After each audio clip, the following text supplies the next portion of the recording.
Hello दोस्तों, आप सभी का स्वागत है आपके अपने यूट्यूब चैनल हिंदी सरोवर में। आज हम पढ़ने वाले हैं करुणा निबंध की शैलीगत विवेचना।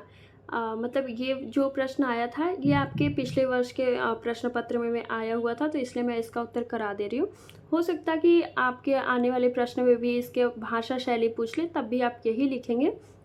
बस ये होता है कि जो प्रश्न होता है उसके प्रकट करने का जो भाव होता है वो अलग होता है। बाकी जो आपके करुणा निबंध में किस प्रकार की शैली का प्रयोग किया गया है, भाषा का प्रयोग किया गया, यानी कि व्यंग्यात्मक किया गया, वर्णनात्मक किया गया, इन सबको ही शैलीगत विवेचना के अंतर्गत रखा गया है। तो आइए शुरू करते हैं भूमिका के साथ। आचार्य रामचंद्र शुक्ल का निबंध करुणा, जो उनके निबंध संग्रह चिंतामणि में संकलित है, हिंदी साहित्य में निबंध विधा की एक उत्कृष्ट रचना है। यह निबंध न केवल अपने गहन विचारों और दार्शनिक चिंतन के लिए प्रसिद्ध है, बल्कि अपनी विशिष्ट शैली के लिए भी उल्लेखनीय है। शुक्ल जी की शैली उनकी आलोचनात्मक दृष्टि, तार्किकता और साहित्यिक संवेदनशीलता का समन्वय दर्शाती है।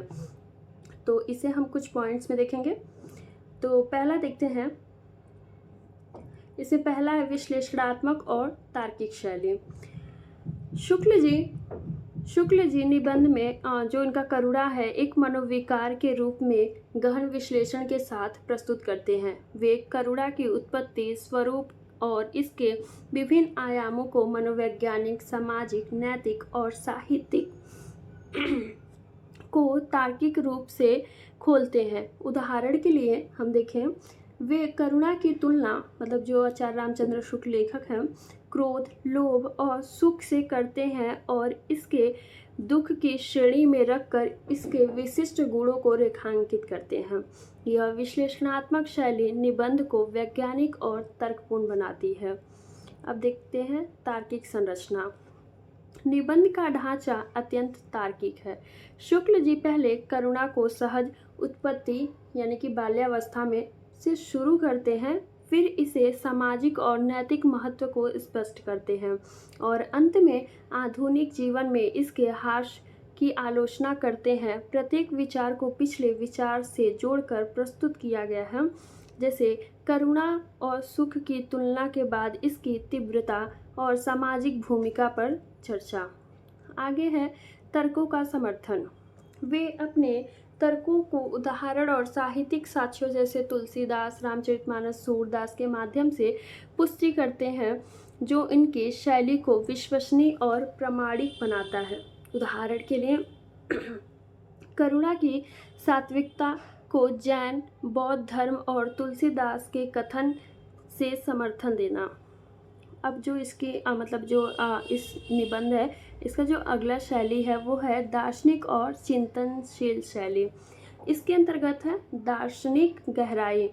निबंध में करुणा को केवल एक भावना के रूप में नहीं, बल्कि जीवन की सजीवता, नैतिकता और सामाजिकता के आधार के रूप में प्रस्तुत किया गया है। शुक्ल जी करुणा को विश्वात्मा और मानव अंतरकरण के व्यापक संदर्भ में देखते हैं। जैसे वे कहते हैं कि सहायता के व्यापक उद्देश्य विश्व आत्मा द्वारा संचालित होते हैं, न कि मनुष्य के सीमित बुद्धि द्वारा। यह दार्शनिक दृष्टिकोण निबंध को गहन और चिंतनशील बनाता है।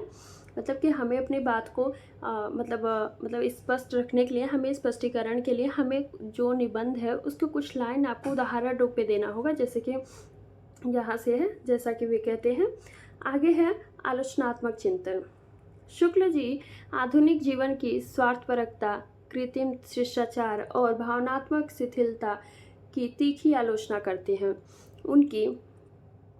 उनकी यह आलोचना दार्शनिक स्तर पर है, क्योंकि वे इसे मानव जीवन के स्वाद और सजीवता के ह्रास से जोड़ते हैं। उदाहरण के लिए वे कहते हैं, पाखंडी लोग मनोवेगों का सच्चा निर्वाह न देख हताश हो मुंह बनाकर कहने लगे हैं, करुणा छोड़ो, प्रेम छोड़ो, आनंद छोड़ो।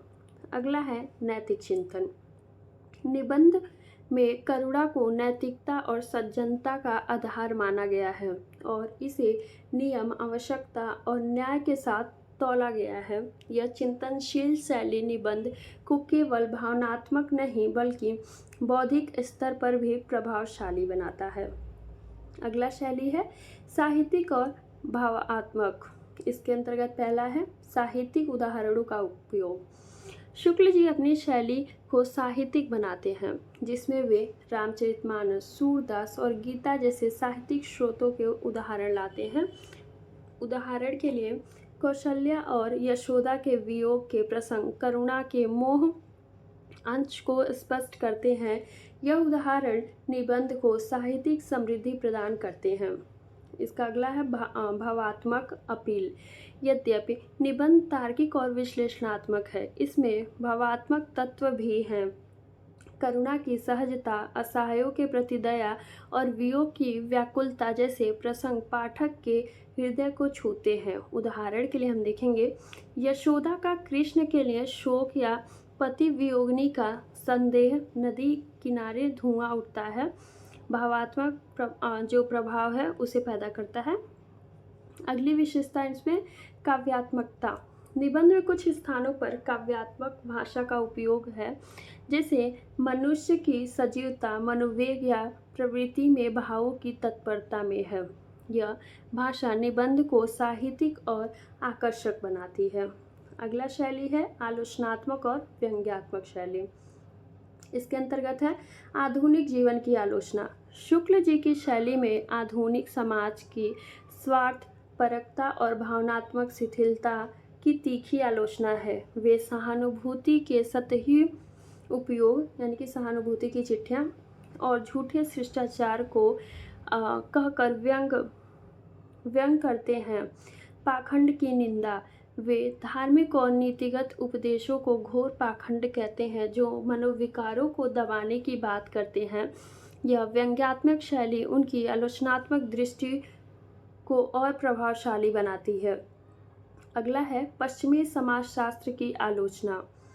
शुक्ल जी पश्चिमी समाजशास्त्रियों के स्वार्थपरक आधारित सहायता को दृष्टिकोण को खारिज करते हैं और इसे करुणा की सहज प्रेरणा से जोड़ते हैं। यह आलोचनात्मक शैली उनकी भारतीय दार्शनिक दृष्टिकोण को रेखांकित करते हैं, मतलब जो पाश्चात्य समाजशास्त्र हैं उनको।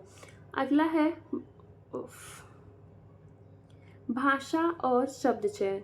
इनके शैली के अंतर्गत पहला संस्कृतनिष्ठ हिंदी। शुक्ल जी की भाषा संस्कृतनिष्ठ और परिमार्जित है, जो उन्हें विद्वानतापूर्ण व्यक्तित्व को दर्शाती है। शब्द जैसे मनोविकार, सात्विकता, शील, अंतःकरण वृत्ति और विश्वात्मा उनकी भाषा को गहराई और शास्त्रीयता को प्रदर्शित करते हैं। अगला इसमें है सहज और प्रवाहमयी भाषा। यद्यपि भाषा विद्वानपूर्ण यह पाठक के लिए सहज और प्रवाहमयी है। वे जटिल दार्शनिक विचारों को सरल उदाहरण जैसे बच्चे का रोना, लोभी महमूद के माध्यम से स्पष्ट करते हैं। अगला है प्रतीकात्मक और रूपात्मक प्रयोग। कुछ स्थानों पर भाषा प्रतीकात्मक है, जैसे मनुष्य हृदय को दबाकर केवल क्रूर आवश्यकता और कृत्रिम नियमों के अनुसार कठपुतली सा जड़ होता है। यह रूपकात्मक निबंध प्रयोग की प्रभावशाली बनाता है निबंध को। अगला है साहित्यिक स्रोतों का समावेश। निबंध में गीता, रामचरितमानस, सूरदास की पंक्तियाँ का उपयोग भाषा को साहित्यिक और प्रामाणिक बनाता है। अब जानेंगे संरचनात्मक विशेषताएं, यानी कि ये निबंध है किस प्रकार की इसकी संरचना किस प्रकार से आचार्य रामचंद्र शुक्ल ने किया है। क्रमबद्ध और तार्किक संरचना। निबंध की संरचना अत्यंत व्यवस्थित है। यह करुणा की उत्पत्ति से शुरू होकर इसके सामाजिक, नैतिकता और साहित्यिक आयामों तक जाता है और अंत में आधुनिक जीवन की आलोचना पर समाप्त होता है। प्रत्येक अनुच्छेद पिछले विचार को आगे बढ़ाता है, यानी कि इसमें जो पहला खंड है वो अगले को जोड़ के, मतलब आप अगर पिछला पढ़ेंगे तभी मतलब आगे का आप पढ़ते जा रहे हैं और पिछला उसके साथ ही उसमें उसका उत्तर छिपा रहता है। तो ऐसे बता रहे हैं। उदाहरणों और तर्कों का संतुलन। शुक्ल जी तर्क और उदाहरण का संतुलन बनाए रखते हैं। प्रमुख विचार को ऐतिहासिक महमूद जहांगीर जैसे और साहित्यिक में कौशल्या, यशोदा या सामाजिक उदाहरणों से समर्थित किया गया है। आगे है संक्षिप्तता और गहनता का समन्वय। निबंध में गहन विचार संक्षिप्त रूप में प्रस्तुत किए गए हैं, जो पाठक को बौद्धिक और भावनात्मक स्तर पर प्रभावित करता है। अब जानेंगे कि पाठक पर प्रभाव। ये जो निबंध है ये मतलब पाठक पर किस प्रकार से प्रभाव या छाप छोड़ता है। बौद्धिक प्रेरणा। शुक्ल जी की तार्किक और विश्लेषणात्मक शैली पाठक को करुणा के विभिन्न आयामों पर विचार करने के लिए प्रेरित करती है। निबंध पाठक को न केवल करुणा को समझ देता बल्कि नैतिक और सामाजिक जिम्मेदारियों पर भी सोचने को बाध्य करता है। आगे है भावनात्मक संवाद। साहित्यिक उदाहरण और भावनात्मक प्रसंग जैसे यशोदा का शोक पाठक के हृदय को छूते हैं, जिससे निबंध केवल बौद्धिक ना होकर भावनात्मक भी बनता है। अगला है सामाजिक चेतना। आधुनिक जीवन की आलोचना और करुणा के महत्व को रेखांकित कर निबंध पाठक में सामाजिक चेतना जगाता है। यह पाठक को स्वार्थ और कृत्रिमता से परे सहज और मानवीय संवेदनाओं की ओर ले जाता है। मतलब जो हमारा स्वार्थ या मतलब हम मनुष्यों के द्वारा बनाए गए जो भाव है उनसे दूर रख के मतलब करुणा के संवेदनाओं की ओर निकट ले जाता है। अगला हम जानेंगे कि शुक्ल जी की शैली की विशिष्टता।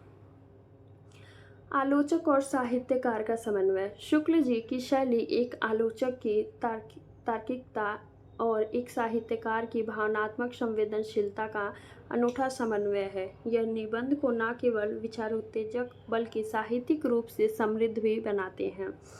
भारतीय दृष्टिकोण। निबंध में पश्चिमी समाजशास्त्र के विपरीत भारतीय दार्शनिक और साहित्यिक दृष्टिकोण का प्राधान्य है, जो शुक्ल जी की सांस्कृतिक जड़ों को दर्शाता है। आगे है कालजयी अपील। उनकी शैली ऐसी है कि निबंध आज भी प्रासंगिक और प्रभावशाली है, क्योंकि यह मानव प्रकृति और समाज के सार्वकालिक प्रश्नों को संबोधित करता है। अब हम निष्कर्ष देखते हैं। आचार्य रामचंद्र शुक्ल के निबंध करुणा की शैली विश्लेषणात्मक, तार्किक, दार्शनिक और साहित्यिक तत्वों का एक सुंदर समन्वय है। उनकी संस्कृतनिष्ठ, प्रवाहमयी और प्रतीकात्मक भाषा, साहित्यिक उदाहरणों का उपयोग और आधुनिक जीवन की आलोचनात्मक दृष्टि निबंध को बौद्धिक और भावनात्मक दोनों स्तर पर प्रभावशाली बनाती है। तार्किक संरचना और गहन चिंतन के साथ उनकी शैली पाठक को करुणा के महत्व और मानव जीवन की सजीवता पर विचार करने के लिए प्रेरित करती है। यह शैली शुक्ल जी के विद्वता, साहित्यिक संवेदनशीलता और भारतीय दार्शनिक दृष्टिकोण को रेखांकित करती है, जो हिंदी निबंध साहित्य में उनकी विशिष्ट पहचान बनाती है। ये हमारा मतलब जो करुणा निबंध है, आपकी भाषा यदि पेपर में भाषा शैली पूछ लेता है तो आप इसके आधार पर मतलब आप खुद से बना के भाषा शैली लिख सकते हैं कि किस प्रकार से भाषा का प्रयोग है, कैसे कैसे शब्द है, शैली किस प्रकार से है। तो आप इसे भाषा शैली मतलब अगर प्रश्न आता है तो उसके अंतर्गत भी आप इसे लिख सकते हैं। आप सभी का बहुत बहुत धन्यवाद मेरे चैनल से जुड़े रहने के लिए। प्लीज़ मेरे चैनल को लाइक, सब्सक्राइब, शेयर करना ना भूलें।